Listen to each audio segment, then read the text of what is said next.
Ribuan pelajar tingkat sekolah dasar hingga menengah atas ikut memeriahkan Pawal Karnaval di Kabupaten Aceh Tengah.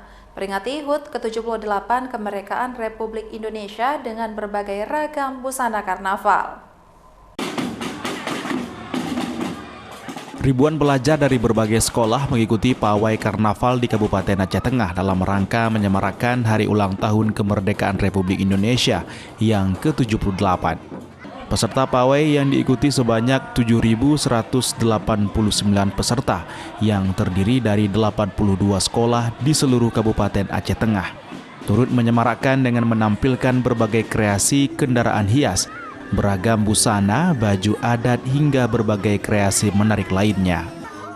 Para guru serta siswa sangat antusias dalam mengikuti pawai karnaval yang bertema kemerdekaan dan budaya Nusantara. Dengan busana yang beragam, siswa-siswi juga mengenakan kreasi lainnya, seperti kendaraan hias, busana adat, serta kreasi sang merah putih.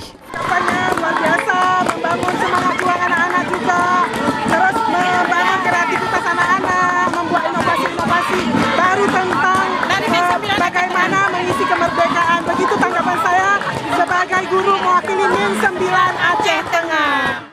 Suhaini berharap dengan kegiatan yang dilakukan dapat menumbuhkan rasa nasionalisme bagi anak-anak sehingga dapat menciptakan rasa cinta tanah air sejak dini. Dari Kabupaten Aceh Tengah, Yusradi, iNews melaporkan.